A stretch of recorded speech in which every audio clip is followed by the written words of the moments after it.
school for this. Thank you for your work in this and being a leader among leaders and doing this work. I love the whole concept that it's across all curriculum, any subject, and it's a life skill, and they learn to do it everywhere throughout the school. That's really, really exciting. So do you have any questions? Well, I just wanted to say thank you. That's a great presentation. And thank you for being a leader and an expert in this field and being that leader and bringing Lake George up with you. It is, critical thinking has always been like an essential for development and disciplined intellectual thought. And being so, and it always has been, but now more so than ever, right? Because of all of the messaging and the lack of the decrease in interface, I guess, with another person. Sorry, I lost my train of thought. But I was just gonna say, it's great that it is like, I can remember getting those critical lesson sort of critical thinking teachers in high school, but to start at pre-K and to be so intentional and structured and across the board about it is just phenomenal, and it's just essential. So thank you. Thank you. Good. Can I just say, I wanted to thank the teachers too. It's not just me. I'm happy to bring the work here, but there are amazing teachers that have stepped up on their own, and it's their free time. And yeah, there's a lot to be proud of in our district. In the video, you could hear the excitement and the investment in every single voice, no matter what subject they taught. So yeah, it's beautiful. Thank you so much. And I'm. Thank you for your leadership.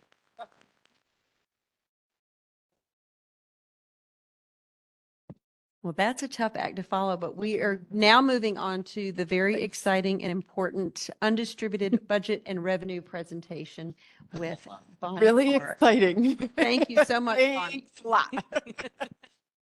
I'm sitting there like I should have gone first. Well, tonight I'm on the third presentation for the 25-26 budget. We're going to look actually at three parts tonight: the undistributed budget, the revenues, and then putting it all together. I do have final budget numbers. I anticipate no big surprises if and when we do get a state budget. So we are going to move forward with what I present here tonight. You may remember the 2 previous months, I was doing an analogy of a school budget to a house. The undistributed budget is a lot of the parts of the house that you don't necessarily see with your eyes, but there are costs, permits, inspections, interest, all of those parts to a house that are needed, but not necessarily part of the structure. So that is the undistributed part. And then of course we got to figure out, how do we fund our house? So I'm going to keep going back to that analogy. Starting first with the undistributed components, we're talking about employee benefits and we're talking about interfund transfers. First, employee benefits, we have our retirement systems, employee retirement system, teacher retirement system. For the 25-26 school year, the employee retirement system percent to the employer did increase by 1.5%. The teacher retirement system slightly decreased by 0.5%. Health insurance premium has been the biggest thing we've been talking about, specifically last year, this year, and anticipate next year. There was a 15% premium increase with that. Social Security Medicare is flat at 7.65, and then the other components are dental insurance, workman's comp, disability, and then paid accrued liabilities per contracts, which are often vacation time, sick time, years of service when somebody retires, or even active members if it's in their contract. The interfund transfers, we monthly transfer to support our cafeteria fund $30,000. Our special aid fund is for our extended school year students that require that on their IEP. That is not fully funded by the state. Debt service fund is our payments, our loan payments, principal and interest for construction as well as buses. And then the capital fund, we have capital outlay. Every year, you could do up to $100,000 of work in one building, and tentatively, it is going to be here at the junior senior high school next year. Looking at the cupola. The undistributed budget, you could see employee benefits, even though the premium went up, overall it went down due to concessions made by several negotiation units. And the interfund transfer went down slightly. Really, the amount stays flat, but in our long-term budgeted, long-term financial range planning, we use debt service funds to buy that down, so we have cost neutral event there. So this $180,000 savings is allowing us, when later we put the total budget up, where we could increase the other components of the budget. So now let's look at revenues. How are we funding our budget? We have 5 categories: property tax, state aid, appropriate fund balances and reserves. Other revenue, typically the majority of that is interest, and pilots, which are payments in lieu of taxes. In the 25-26, you can see a side-by-side comparison here from last year to this upcoming year. Real property tax is our biggest part of funding the budget. We are looking at a 2.16% increase in the tax levy, which equates to $475,000. Pilots we have 4 of them right now. And again, they are based on 50% initial and then so much of enhancements each year made. We have no way of knowing what the enhancements are. So this 118,000 is based on what we received this year. We do anticipate it to only go higher as more and more construction is being done, but we have no way of knowing exactly. So we'll be safe with knowing what we'll definitely get. Other revenue is just an estimate on interest, and looking at the trends with interest. State aid, showing a slight increase.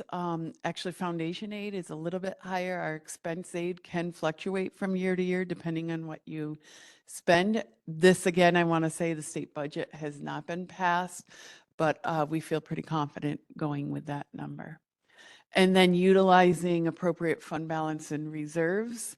This is a safe number we feel very comfortable with, not going too high and then being in a fiscally stressed situation if need be.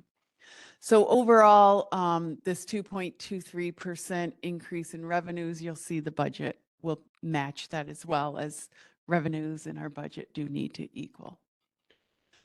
When we look at that pie chart, you'll see real property tax make up 86% of the total tax levy. Heavily on taxpayers. State aid is 9.63%, and then the other areas are small. So appropriated fund balance is 2.34, other revenue is just over 1%, and pilots just under 0.5%. I do want to take a little more time to talk about a specific part of the tax levy, because it's quite educational in my opinion. The tax cap summary, this is where we were allowed, and we're going to come in slightly below the allowable tax levy. So we'll be at 2.16% compared to last year. We came in at 2.69. It all depends on your exclusions from year to year. So that is where what we are allowed, and we will come in at 2.16. But I do want to take a couple slides here to talk about the tax levy and look at Lake George specifically. This map on the left is our school boundary, and our school boundary is made up of 4 townships: Fort Anne, Bolton, Lake George, and Queensbury. When we talk about full market value, we take the full market value of all of the homes and properties in the Lake George School District, And then we figure out what portion of the tax levy is that town responsible for. Queensbury makes up the largest. So the town of Queensbury is 42.9% of our overall tax levy, and then followed by Lake George. You could see the full market values of the properties here. This was from the 24 tax levy. When you break that down in terms of your school tax, what does that mean for my individual school tax bill? So this is last year, this was 2 years ago, this is this past year's tax levy. And you could see specifically in the towns of Queensbury and Fort Anne, the amount per thousand went down considerably. And that is because they went through a reassessment process. So now their assessed values are 100% the full market value. I like to take time to look at this chart. Is really interesting, but you need to understand how to read it. So on the left is the Lake George towns, the 4 townships of our school district. Bolton, the town of Bolton falls in the Lake George School District, Bolton School District, and the Warrensburg School District. A home in Bolton, the exact same home in Bolton, Lake George, and Warrensburg school districts, here are your different tax rates. And I'm going to show an example in a minute with the town of Queensbury, and I strategically chose Queensbury for a few people that are sitting in the room because they all live in different school districts. Fort Anne, there are 2, 4, 5 school districts. So the Lake George tax rate is 4.98 per thousand. If that same home were in the Hartford School District, it would be $13.37 per thousand. Lake George, a home in the town of Lake George is either in the Lake George School District, which would be $6.23 per thousand. That same home, same value of that home in the Warrensburg School District would be $12.11 per thousand. And then Queensbury, home in the town of Queensbury could fall in the Lake George School District, Queensbury School District, Hudson Falls School District, or the Glens Falls School District. So imagine a home, a $400,000 home. Take that home in the Lake George School District, the tax bill would be $19.95 and change. That exact same home, so this is Mr. Kokoza, let's say. That exact same home with Mr. Conway in the Queensbury School District, school tax bill is $5,300. That exact same home in Hudson Falls is $3,900. The exact same home in Glens Falls is $5,800.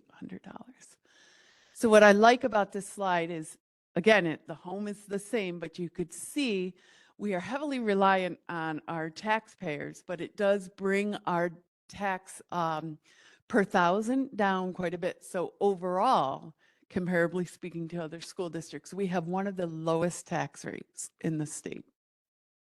So I'd like people just to see that. Okay, now looking at the overall budget. When we are looking at a budget overall, we are looking at always keeping students at the center of our decisions and balancing that with long-range planning through attrition planning as retirements occur, building projects. We've said over and over, we have aging buildings, and what is sustainable? What can we do today? What can we afford today in 10 years? Our challenges are always going to be declining enrollment, the tax cap limitations of 2%, starting at 2%, New York State unfunded mandates. I talked about the one transfer to special aid for extended school year.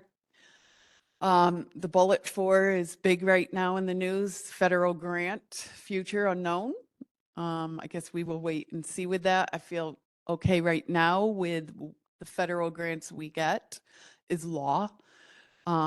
So there's a lot that would have to occur for that to change. I will say CEP, funding for free lunches, is the part that can change. That is not law. And then we have increasing overhead costs and inflation.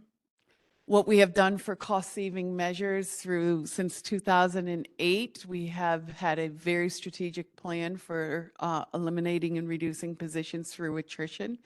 And since 2008, there have been 54 reductions, full-time equivalent reductions in all positions, not just teaching positions, but across the board. We use BOCES as much as we can. We are also transitioning right now to a more cost-effective insurance plans, which is why our undistributed budget is giving us quite a bit of a negative to use elsewhere. And we use that as an opportunity. So when I put overall the budget together, you can see our non-instructional budget, our buildings, facilities, transportation. We are looking at a very large increase next year, putting in as much money as we can at this moment. Instructional, we have a bit of an increase there as well. In instructional, we have, I said it in our instructional budget, we have some high cost outside placements that we are anticipating. That takes up a bit of that, as well as our numbers in outside programming opportunities have increased quite a bit. And then our undistributed, as I mentioned earlier in the presentation. So overall, looking at a 2.23% increase from budget to budget. The pie chart is very consistent every year, within 1 or 2% in each category. The instructional budget is the biggest part, 47.8%. Then we move to the undistributed and then into the non-instructional. And lastly, on this slide, we have the future dates. May 6th will be the public hearing. We are accepting petitions now. They are due April 21st. There are 3 positions that will be available. Budget vote is May 20th at the elementary school gymnasium from 11 to 8. This QR code will take you directly to a bunch of resources, a lot of what I've gone through that are on the website, but also resources that highlight our unique programming opportunities for students, as well as our recognitions and achievements in the last year, academically, athletically, extracurricularly. Are there any questions? Any questions? Thank you, Bonnie, for making it so understandable, great visuals, and breaking down the information to really make it digestible. So thank you. Thank you. The next item on the agenda is the elementary update with Mr. Jim Conway, the elementary principal. All right. Good evening, everybody. So thank you to Bonnie and Bridget for their presentations. And I was so happy not to follow Bridget, Bonnie. So I'm glad that you got to do that. A couple of items, and I'll try to be brief. We've got a big agenda tonight. So tomorrow and Thursday, our students are taking the New York City ELA. If all goes as planned, take 2. We'll make that happen. But just as I always share, our teachers do an amazing job preparing our students within our curriculum, so they wind up being successful on these assessments. We talk at our building level at the staff meeting. This time of year, the emotional roller coaster ride for kids, we're up and down. There's so much that is going on in their lives. So we got 2 days of ELA testing, and Friday we have this Earth Day celebration all day long, which will be an amazing celebration. Earth Day is on April 22nd, but on Friday we will celebrate in the building. And I want to give credit to Heather Usher and our special area teachers for all that they've done to put this day together. And just a couple of quick notes as far as the presenters that day that we're collaborating with. Earthbeat Music Drummers, the Lake George Arts Project, Warren County Water and Soil, the New York State DEC, Wilton Wildlife Preserve. They're going to be bringing in some turtles, I guess, for a presentation. Yoga sessions, the Lake George Association, and our own teachers that are doing presentations throughout the day. What a great place to be a kid, right? It will be a wonderful, wonderful day. And again, thank you to our staff for putting together this day for our students. 8:15 start if you want to show up. We also are celebrating our attendance. So we celebrate with different checkpoints throughout the year. I also want to mention on April 23rd, Caldwell Pre-K preschool is going to be visiting us. We maintain a really good relationship with Megan Quillen and the folks at Caldwell. Our pre-K is going to be hosting the 3-year-old class, and our kindergarten kids are going to be hosting the 4-year-old class. And I'm thankful for our teachers because they're going to be getting a peek at next year's students that they will be getting, and it allows our youngest students to take on a leadership role and be proud of what they're doing in their classroom. So that happens on the 23rd. And also this year, our special area teachers are going to be hosting those classes for short hits. They'll be traveling to the gym, to the library, and to the music room as well, in addition to the activity that the teachers are providing. Then we go back to state testing. We've got science tests. Then we go to Roundup on April 28th and 29th, where we welcome our incoming students, many that we'll get to meet when Caldwell visits us. And that's on the 28th and 29th. And I just want to close by, you know how I feel about our teaching staff that you'll be voting on tenure. They're an amazing group of folks for sure, and I'm really proud of the work that they've been doing with our students. So I'm excited that you have that chance to vote on their tenure tonight. Thank you. Any questions? Thank you, Jim. As always, like it makes board work very rewarding, hearing about all the amazing things going on in the district, and seeing that video and seeing how dedicated our teachers are, our staff are here. And so thank you for your monthly report and uplifting us. Come visit Friday. Thank you. Great. Thank you.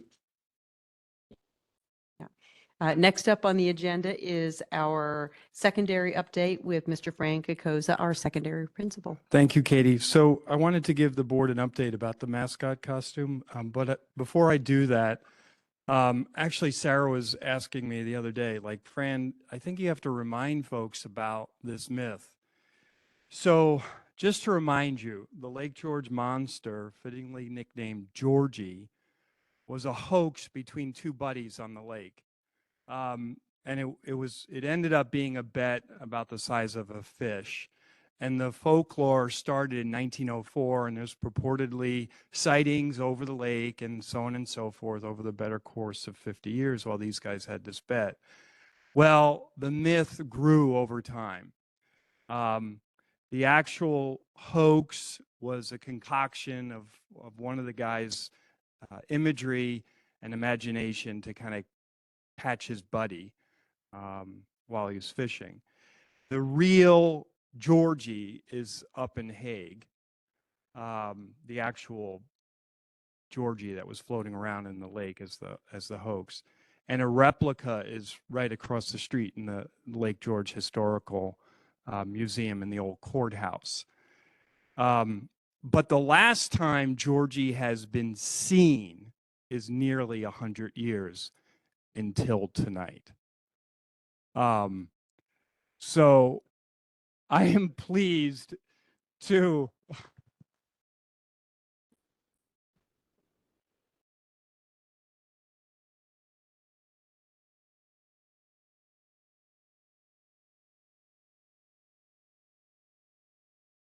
Georgie has a curfew, so the presentations went very late tonight. But Georgie, you're supposed to be over here, and we're not going to reveal who's.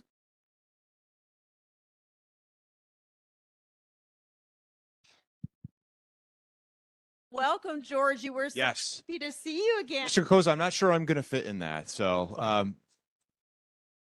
Welcome, Georgie. So come here, Georgie. So that's what happens when you come late.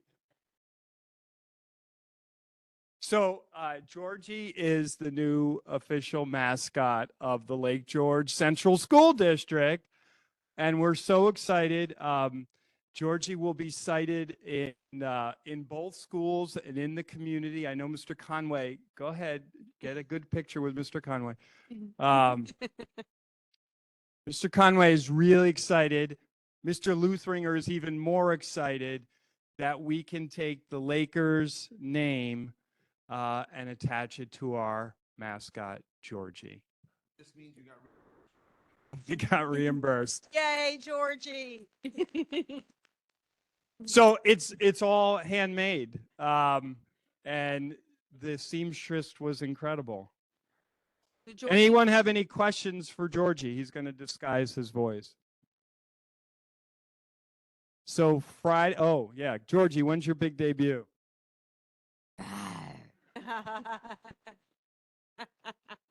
Good answer. At Lake George High School, it's going to be on Friday, and to be determined at Lake George Elementary School. We're going to work with Mr. Conway to have a school-wide reveal of Georgie. And yes, you can be 6'2" or under and still fit in there. There's a lot of space on the floor. Well, Georgie, it's exciting to see that you are really adept on land. You know, since you're a water creature, I'm so impressed with your land skills. That's awesome. All right, so there you have it, the new mascot of Lake George Schools. All right, Georgie, get out of here. You're late in going to bed. Just very quickly, and that was a surprise to John as well. A lot going on in the junior senior high school concert last night, junior high concert. Today was the career fair. We had over 30 presenters from all over the county presenting to our students in grades 7 through 12. ELA testing at the high school for 7th and 8th grade begins tomorrow in earnest. Broadway trip is tomorrow. We have a group of students going down to New York City to Broadway to see a musical. New York State Police are also coming here tomorrow for a seatbelt and rollover demonstration put on by SAD. Costa Rica trip leaves on Thursday, this Thursday. It's also Spirit Week, hence why Georgie's coming out of the lake.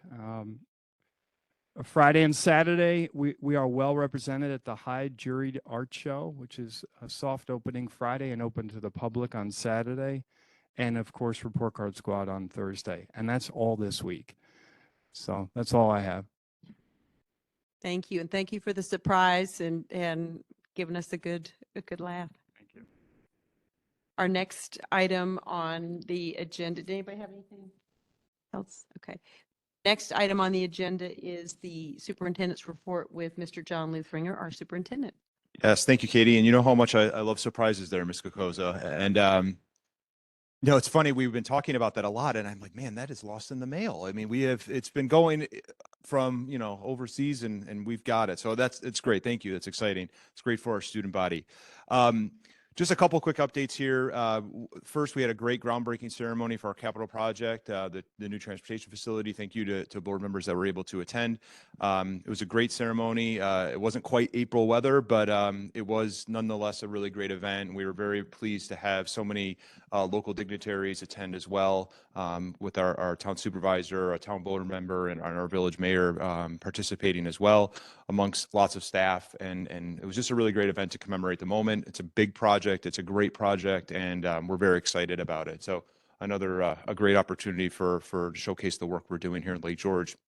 I also want to recognize Bonnie and our administrators and our building and ground staff, as we've been recognized by Utica National. And we were trying to go back in time here. This might be the 10th year to be recognized with the 2025 School Safety Excellence Award, titanium level with honors, which is the highest honor that Utica National gives to districts. And it's in recognition of the school's outstanding efforts to create a safer school environment.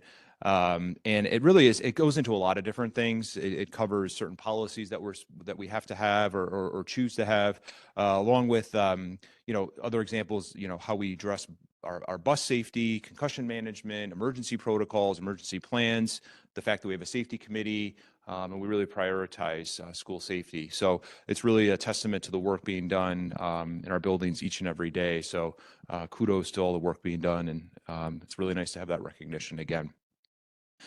Speaking of that, one of the things that we have to do in regards to safety, there's a New York State requirement regarding lead in the water testing. This was covered at our Building and Grounds Committee meeting last month. So we are preparing for that. This is something that we have to do. It's been public health law since 2016. So all school districts in New York State, we're actually the only state in the United States that requires schools to do lead testing in their water. We did present to staff last week, so they're aware as well. We did our last testing in 2020. It's on our website. We have to communicate that to the public, and we are doing our next round of testing May 2nd. The difference this time will be that they've changed the threshold from 15 parts per billion to 5. So it's quite a bit stricter. But we will be contracting with the Needham Group. As you know, there are safety consultants. They work with many, many school districts across the state, and they'll be helping facilitate the testing requirements. There's a whole host of requirements that have to occur.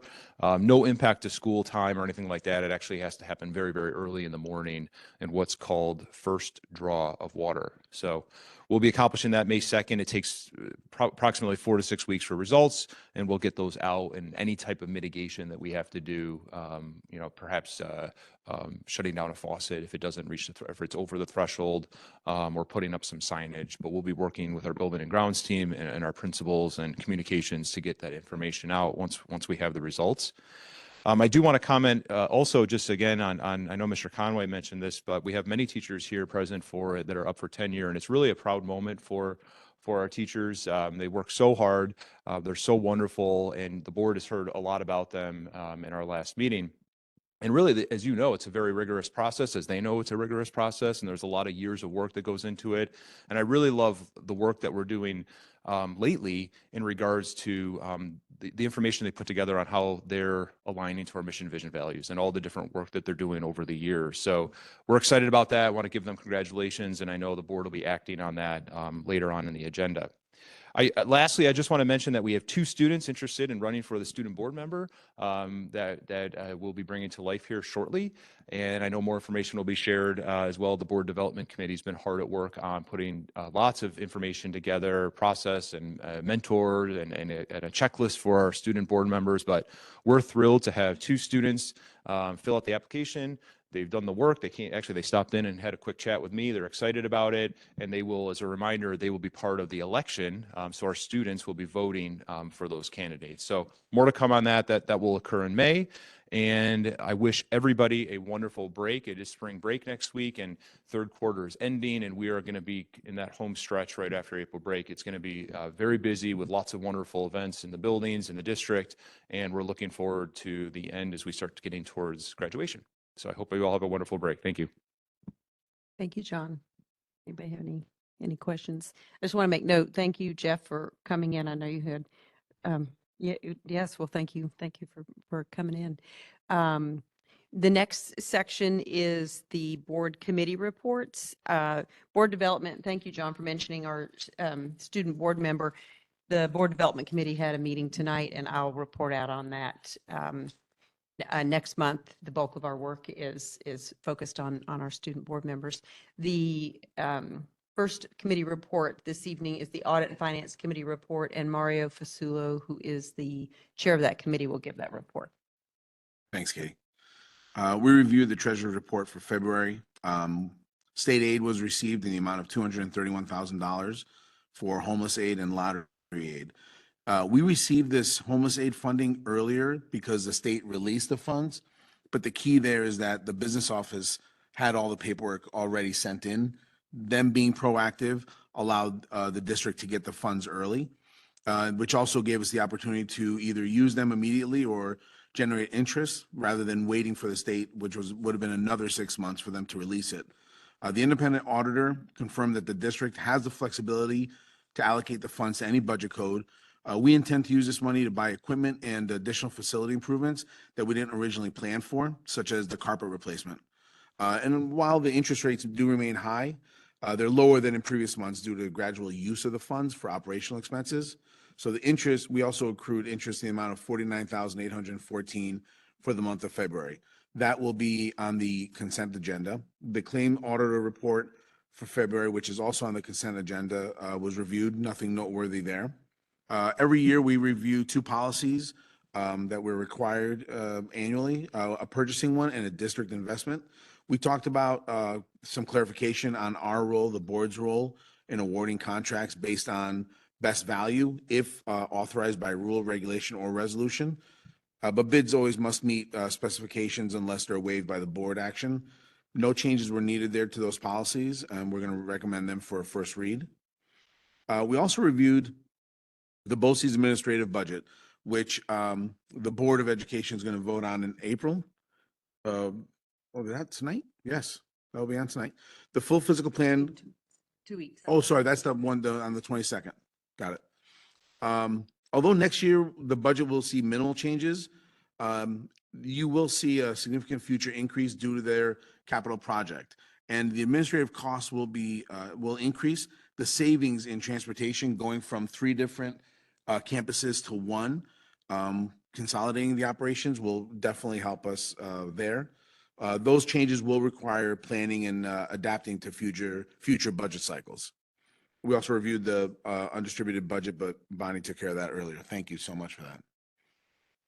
And that's it. Thank you, Mario. Mara, I just had one question. What is lottery aid? The state, or maybe Bonnie, can you, yeah, whoever. Like so it's just that, funds from the New York State Lottery, scratch off tickets, lotto, Oh, that gets distributed to the schools, okay, correct? thank you. Yep. And then just one other, just the 2 policies that I think got reviewed in audit and finance, they'll come to the policy committee first and then for, Oh, okay. right? So it goes from audit and finance to policy and then to first read from there. Got it. Thank you. Thank you. The next committee report is the Policy Committee report, and Mary Ann McKenzie is the chair of that committee and will give us that report. Okay, so we have, you can see on the agenda, there are 4 policies moving to second read this evening. Each of those was reported out on last month at the last month's board meeting. 7 policies are being recommended to first read tonight. And in addition, the policy minutes from our committee's March meeting are attached to the agenda as well. 2 of the policies that are listed in first read are detailed in the policy committee meeting minutes, and they are 7513, administration of medication. This was a Lake George manual review, and the suggested revisions are meant to align include aligning the sunscreen section to the parallel language in the wellness policy, and then just fine tuning language to ensure actual practices are reflected and that the practices are in line with legal expectations. And then 7521, also, this is students with life-threatening health conditions. This was also a Lake George policy review. Suggested revisions reflect improving accuracy of terminology and to reflect best practices regarding the stocking and inventory of medications and clarifying communications between school and parents regarding their child's medication needs. And there are 2 other policies that are in the meeting minutes that were discussed that require more attention. They're not up for first read tonight. And those are 1210 board members nomination and election, and that includes the new language pertaining to student board membership. And the other one is the new policy being developed pertaining to online fundraising and student-sponsored activity. And you can read up on those in the minutes, but expect to see them on first read in the near future. So in addition, the policy committee did some electronic review of other policies over the past month. And one of them was 3120 district website publishing. This was a Lake George manual review. And note that there's a title change being suggested. This is currently in the manual under district standards and guidelines for web page publishing. And as this review got initiated, it was determined that several aspects had become obsolete. And therefore, the policy was rewritten at the district level and brought back to the policy committee. So what you're looking at tonight is the rewrite. There are no longer references to student, staff, classroom, course postings on the website, teachers publishing website pages. Those practices are obsolete. And now what exists here is outlined, and the outline is publishing criteria for the district website, the approval process for putting things on the website, and publishing privacy and design standards. And just to point out that Marcy Reisinger is the website manager for the district in collaboration with our superintendent and district clerk. And yeah, Marcy is our communication specialist through Capital Region BOCES. And then we had 8470 homeschooling, Lake George manual review. There was just one minor revision to eliminate a redundancy. Policy 5676, privacy and security for student data and teacher and principal data.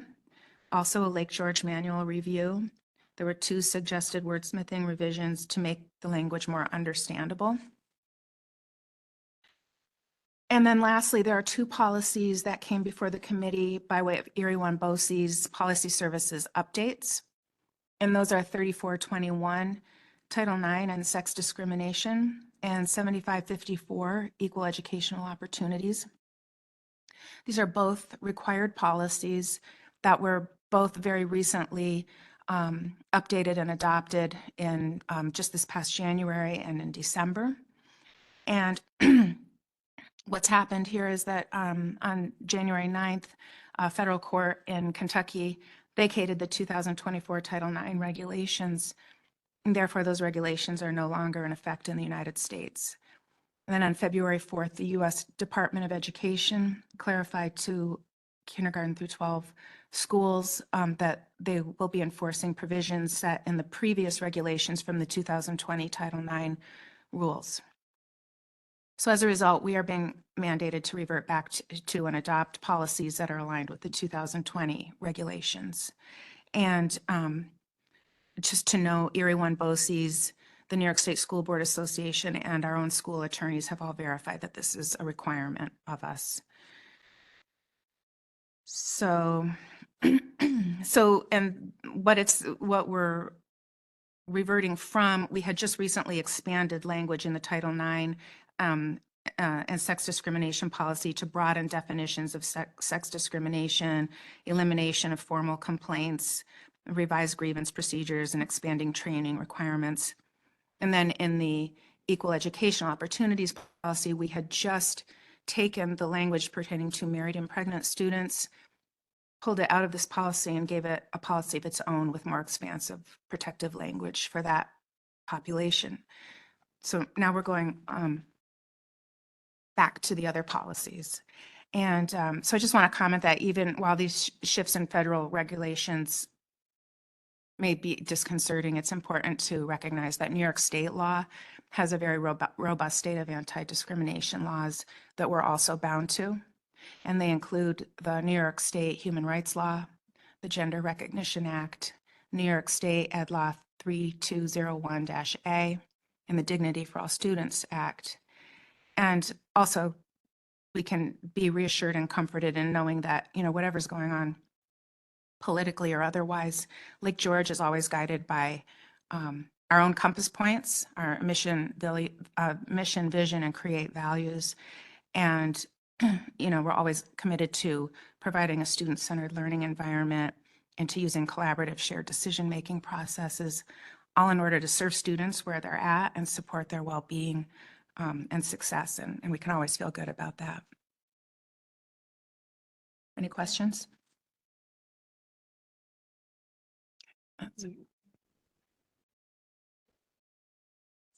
Their first read, right? So we'll be voting on those next meeting? Right. Okay, so I may just ask you to, I think I know where to find like the prior prior wording and what we're going back to. I just kind of want to see the The prior differences. wording is in the policy manual right now. Right. And it okay, wouldn't be switched back until after adoption, Okay. whenever Because we adopt. You did mention, so you mentioned for married and pregnant students? Yes. There's a little, our current wording is a bit more protective of Right, that? so in just a couple of months ago, let's see, when did we, it was, I think it was just a couple of months ago, we adopted a new policy for married and pregnant students, and it had its own policy. It just had more, there were more requirements on the district for meeting the needs of married and pregnant students. It was just and it used to exist in a smaller language in this policy here. So, and I'm glad we have a lawyer on the board, because I'm no lawyer. I I just thought, like, I know you have to always meet the minimum requirements like that the law says, Mhm. but what stops us from providing extra service? Like, are we required to like come down to just what's required, or as opposed to keeping what we have now, which is maybe more than is required? Well, we are required to revert back to these They said we regulations. could not have a policy that provided more. We have It's to. it's a question that I get my head twisted up on regularly. But I know we have, so I just want to, something I forgot to say was that when we reviewed these policies, the committee actually customized language for Lake George Mhm. to, without any knowledge of what was coming, to indicate that whatever we're doing, we will customize our care for each person in the school, that we will meet students with whatever their need is, we will work with them to have their needs met. And that is language that we will take from what we just customized and put in Into the new. in this new policy, and it is in there for first read. But yeah, your question, I don't know if you can help answer, John, any further than I in just terms of being more protective. That's a question that I always struggle I with. think it's important to go through the first read process. I think that will be important. Mm-hmm. In regards to the equal education opportunities, what that language existed in a policy.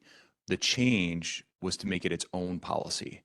So really for that policy, the regarding married and pregnant students, it's just going back into an existing or back into a policy title. I'm going back here for a second here. We had 7555 educational services for married and pregnant students. That's the new one, right? So there used to be one formerly titled called Equal Education Opportunities. The language from that still is moving into this new policy. That's really the only change in Not that one. changing the language though? Or it sounds like there was a change. I don't know.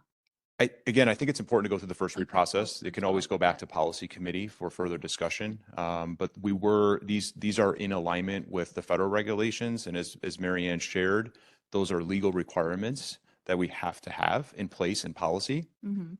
But there's also force New York state laws that would essentially, in my view of this, would supersede those, right? Because state law. Right. When we're working with students on perhaps discrimination issues. Yeah. I mean, I don't mean to be nitpicking. I just know that like, as a district, we really care about our students. We always try to do the best for them. And I don't think, I would hate to see it be changed because of, national politics. No, I agree with you, and I'm glad you're nitpicking, and I would love to, sometime after this meeting, sit down and look at these policies with you Okay. and have a conversation because, I'm trying to process it all too, and it's good to talk about. Okay, great. Thank you.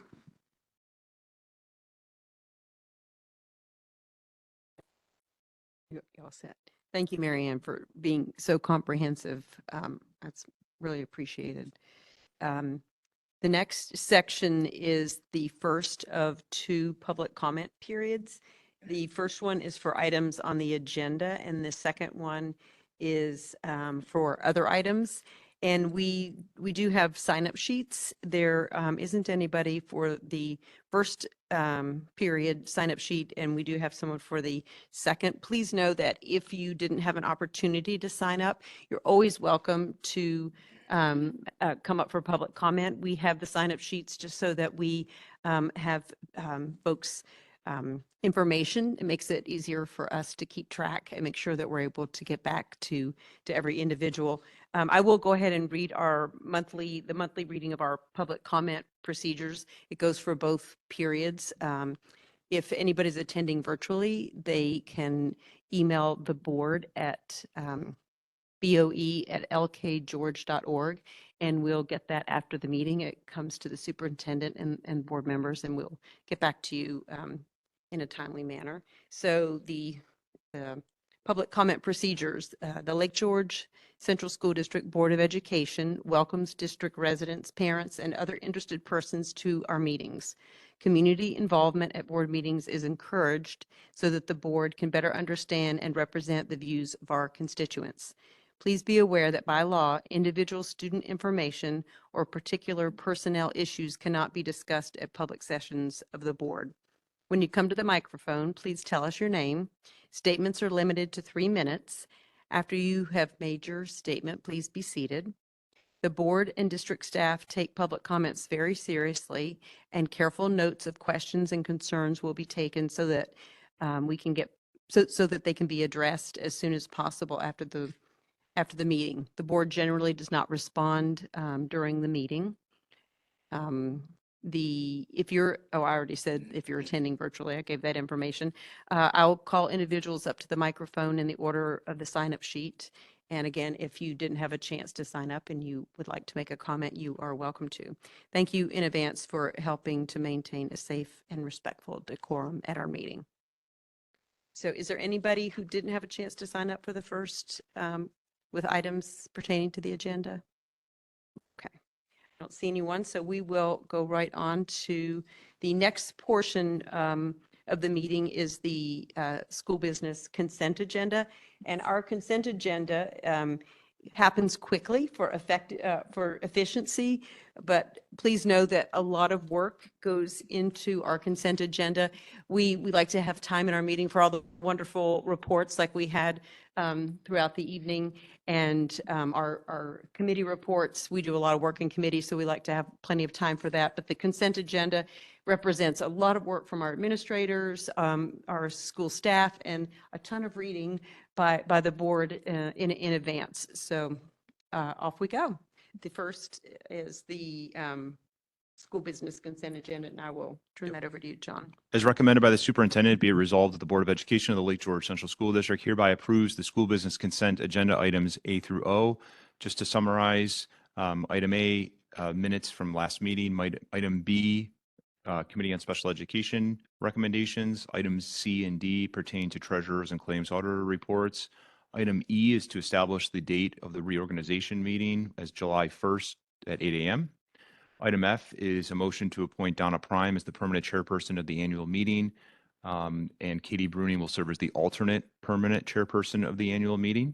And it also includes the individuals appointed as inspectors to the roster of the Board of Registration for the annual meeting on May 20th, 2025, as presented.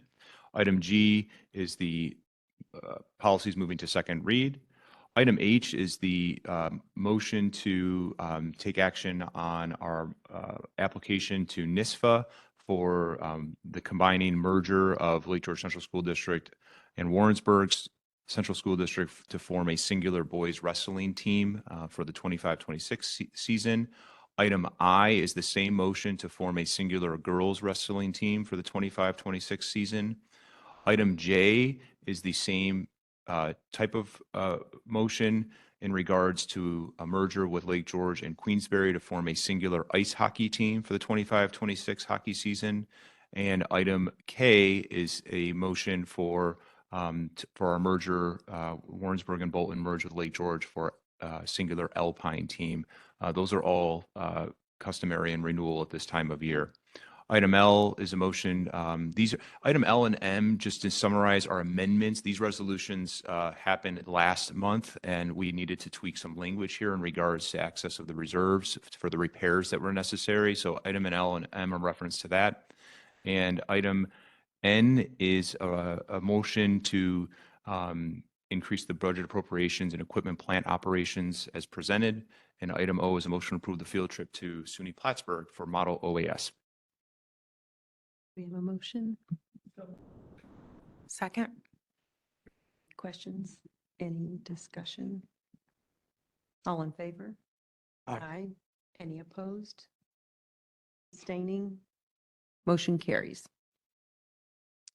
The next item on the agenda is the action to approve the proposed 2025-2026 school year budget.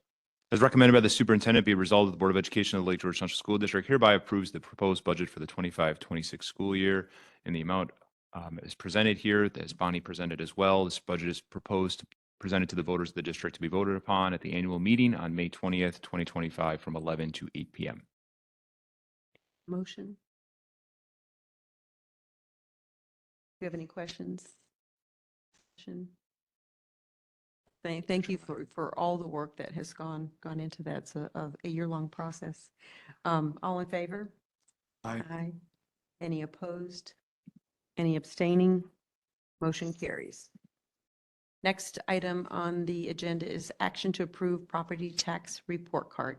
As recommended by the superintendent, be it resolved that the Board of Education of the Lake George Central School District hereby approves the property tax report card for the 25-26 school year. Second. Do you have any questions? Any discussion? All in favor? Aye. Any opposed? Any abstaining? Motion carries. The next item on the agenda, which one is this? Yes, go, okay. School Safety Excellence, 2025. As recommended by the superintendent, be it resolved that the Board of Education of the Lake George Central School District hereby accepts a check from Utica National Insurance Group in the amount of $500 as an award for the 2025 School Safety Excellence Program. Do you have any questions? Any discussion? Congratulations for that award again, all the work that went into that. All in favor? Aye. Any opposed? Any abstaining? Motion carries. The next section is faculty staff recognitions with faculty staff appointments being next. As recommended by the superintendent, be it resolved that the Board of Education of the Lake George Central School District hereby approves the faculty staff appointment consent agenda items A through C. Item A is a motion to appoint Bruce Nelson as a full-time probationary bus driver. Item B is a motion to appoint John Urian as the head football coach for the combined football team of Warrensburg, Lake George, and Bolton for the 25-26 school year. Item C is a motion to amend the 24-25 coaches list as presented. We have a motion. Second. Any questions? Any discussion? All in favor? Aye. Any opposed? Any abstaining? Motion carries. And welcome to our new folks. Yeah. The next item is faculty staff resignation consent agenda retirement.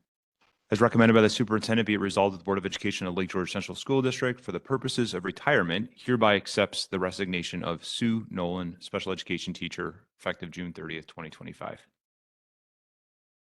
Motion. Questions? Any discussion? All in favor? Aye. Any opposed? Any abstaining? Motion carries. And thank you so much for service to the district. It's very much appreciated. The next item is tenure recommendation. As recommended by the superintendent, be resolved that the Board of Education of the Lake George Central School District hereby approves the following faculty staff recommendations for tenure, effective dates in their respective tenure areas. So we have Nicole Borey, reading, Maggie Kelly, reading, Bree Fish, elementary education, Elena Levine, elementary education, Natalie Cheney, math education, and Jessica Egan, math education. I'm sorry, special education. Any questions? Any discussion? All in favor? Aye. Any opposed? Any abstaining? Motion carries. Congratulations.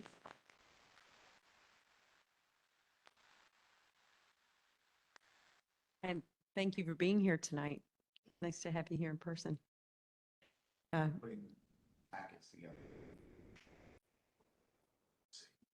Thank you. Absolutely. The next item is the Lake George Education Association contract 2025 through 2028. As recommended by the superintendent, be resolved that the Board of Education of the Lake George Central School District hereby ratifies the professional agreement between the Lake George Central School District and the Lake George Education Association covering the period from July 1st, 2025 through June 30th, 2028. As presented. Have any questions? Discussion? All in favor? Aye. Any opposed? Any abstaining? Motion carries. Thank you for all the Great. work. Bring that to fruition. Yeah. The next item on the agenda is Board of Education comments and discussion. One of the items on that list is a report out for the self-evaluation. And I'm going to do that part and then I'll open it up to any other items. In February, the board, along with our superintendent, John Luthringer, performed the annual board self-evaluation using the SuperEval tool. And our overall performance has improved over the course of many years of hard work. And we're now rating ourselves as highly effective in the 5 overarching categories.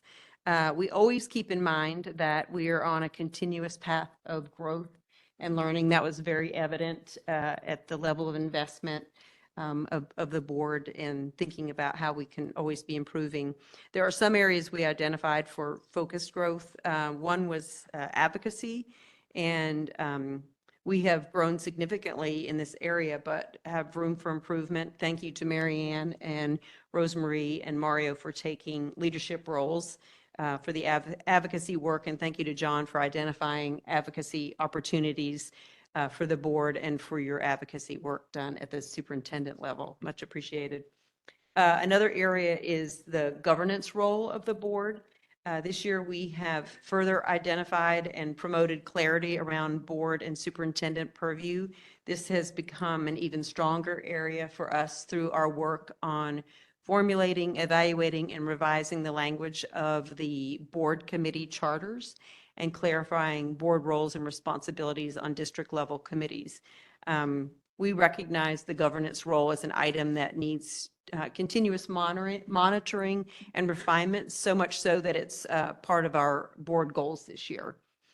In the category of board roles and responsibilities in overseeing key district functions, we have improved our ability to monitor and understand the progress of district goals, effective instruction, and student achievement, in part due to a recent edition of a yearly data workshop. And our 3rd annual data workshop will occur in late summer or early fall. And we look forward to participating in this and strengthening our abilities in our oversight roles.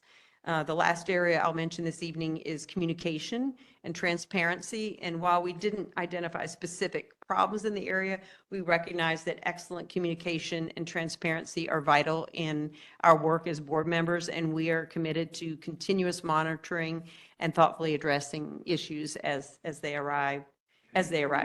So thank you to the entire board and to John for your earnest dedication and time invested in this endeavor. It really it made our efforts meaningful and our board's ability to operate effectively even greater. At the end of this month, the board will use SuperEval, the same tool, but specific to superintendent evaluations for the annual superintendent evaluation. And the board will discuss the consolidated results together in executive session in May, and then with John in executive session in June. And this has been very effective and meaningful endeavor during John's tenure, and I anticipate the same for this year. So thanks again to John and the board for investing your time in this and really taking the time to do it thoughtfully. It's really much appreciated. I did have one other item. I had the good fortune to go to the annual BOCES budget meeting and dinner, and I was so impressed. We had students from all over the Warren, Washington, I guess that's right. Warren, Washington, Hamilton, Saratoga. Essex, Saratoga County, BOCES, and there was the students from the culinary arts and hospitality helped. They prepared and served the dinner, and I felt like I was at a fine dining restaurant. The food was so incredible. The service was wonderful, and the kids were so invested and so excited. It was really wonderful to see. There was also the horticulture, landscaping, and floral design. It had these beautiful arrangements on the tables. Skills USA participated. The criminal justice studies, they were guiding us because it's a huge campus. And so they were doing parking assistance and building security. Future Farmers of America was involved, graphic design and visual communications. So it was really, it's such a great opportunity to see the culmination of the year-long work of these students at this event. So again, it's so inspiring to do the work as a board member when you see the results. And we had one of our Lake George students was participating, so it was nice to see her. So I just wanted to let you know that was a really fun event. And Mario mentioned we're going to be voting on that budget in 2 weeks at a morning special meeting that is open to the public if anybody wants to attend. So that's all I had for board comments and discussion. Does anybody have anything else? I mentioned last month, the Lake George Scholarship Association is holding our showboat cruise on May 2nd, and it's in honor of Amy Baker. And so we're very excited about that. And so wondered if you all could attend. And Kim Palomini has tickets in the elementary school, and Kristen Chrysler in the high school, and I have tickets, or any of the board members of the Scholarship Association. So just wanted to say that, and we're excited about it. Thank you. Yeah, go ahead. I just wanted to, a couple things actually. John had informed us that in order to assess the effectiveness of our shared decision-making document, the district is going to be conducting collaborative process feedback survey. I just wanted to express my appreciation for that. I'm just really grateful that a process is coming into focus around that, just because it's such an important document, and I really like to survey. I think it's great, so thank you. Thank you. And then the other thing that I wanted to ask, we've been informed that Governor Hochul may be coming out with some new guidelines and parameters around cell phone use in school districts. And John, do you have any current update or information that you can share on that? Yeah, certainly. So and I'll just kind of take a second here to go back and where this kind of started. So the Governor Hochul, it was sort of late last summer, in the summertime, came out and did some work around the state and is proposing what's called a distraction-free learning environment for schools. She intends to require it to be legislation, so there does require legislative action. So we heard about this past summer, and I want to kind of, I'll just take a second to comment on, I guess, a couple items here, kind of what the district has been doing a little bit, and then a little bit more about kind of where we might be needing to head. So first, as an administrative team, we started to discuss ways in which we're supporting our students with healthy habits around and reinforcing kind of good decision-making around cell phones and just media in general. So one of the things that we spent some time. October is typically Cybersecurity Awareness Month and digital citizenship. So new this year, Megan Coker was integral in this, doing push-in lessons on digital citizenship. That was pre-K through 8th grade. So that was a heavy focus on good decision making on digital citizenship. There was also an assembly 9 through 12 with JC Good. It was more on distracted driving, but related to cell phones. There was also, they're planning that are starting this spring. Zoe Chodak, our school counselor, is doing some online safety lessons for grades 4 through 6. We also had our Parents as Partners webinars. That was some of the things that we worked on. That there was an internet safety and social media one as well. Some additional resources went out. Flyer that Zoe made as well. That was really wonderful flyer went out on Parent Square. And then, of course, you saw our presentation on media literacy. Some of those things that we're doing to try to ensure we're, teaching our students and helping coach them on good strategies and balance and responsibility. So those are some of the things that we started to do this year, and kind of when that prompted us to think about how we're responding to this.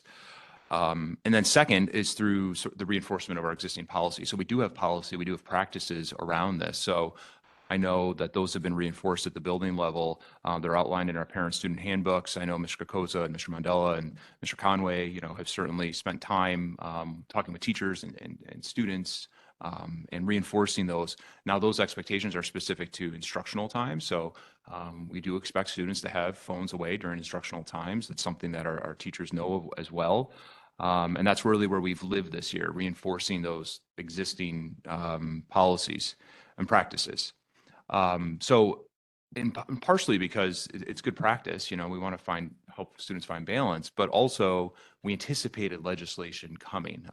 There's been pretty broad support across the state for legislation, and we're at that point where it's going to likely hear more as soon as the state budget gets adopted. It is late. We're expecting that April 1st.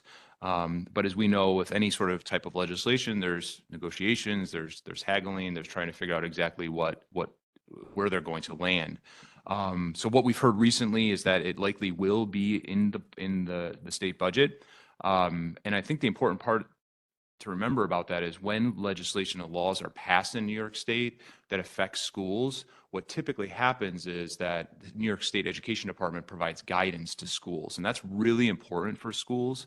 So they take the law, they provide the guidance to schools, and then we implement. And that's what we're waiting on. We feel our practices right now are meeting our needs, but we know if we need to adjust and obviously in alignment with the law, which we will know more soon. And what we've heard is that whatever it ends up being, there'll be an expectation for it to be implemented by September 1st, which allows the school district to, use some collaborative processes to bring whatever the exact details are to life. And I think it's important because any changes we want to make sure they're sustainable and effective. So that's kind of a long-winded response, but that's kind of where we've been. We've been having a lot of discussions about it and paying close attention to where this might land. So I appreciate that. Good job. Any questions? The next item on the agenda is our second public comment period. And I do have a name on the public comment list, and that is Justine Welch. Welcome. Having me. My name is Justin Welch. I've been in the Lake George School District since 2009. My youngest graduating this. As a parent of a student involved in the Wolverine football incident, I am here asking you what you are going to do about the administrators that failed to protect these students. Since day one of the incident coming to light, us parents were inundated with emails describing how the administration will address and handle the involved students and coaches, but we have yet to receive an email or anything that will in regards to disciplinary actions for the administration. I personally asked both Mr. Luthringer and Mr. Garcoza why there was only one coach on the bus and why such a young student was allowed to interact unsupervised with the older students. Both said they were unaware of what was happening and they did not have an answer for me. I think this is going into the territory of personnel and Well, I'm not necessarily. I feel like as today you guys appointed a football coach, and I feel like that makes it seem like if this is wrapped up, like this is done. And as a community, I know that this is not done. There are other people that deserve consequences. The students, rightfully so, face their consequences. Coaches, rightfully so, face their consequences. Now we just need to know what else are you going to do to address this? We need to hear from you. you and we will have we can get back to you. If you have any questions for me at all, Thank like you. in the future, I am more than happy to meet with you to tell you about my experience. And I also know that the kids were let down. Everybody in this community has been, the kids let the community down as well. But they need to know that the people who are protecting them, who failed to do so, also are going to face. And it is your guys' job to make sure that ask you to do the job, then I don't know where else. Thank you. Right. Thank you Thank you. for sharing this evening. Thank you very much. Do we have anybody else who has a public comment this evening?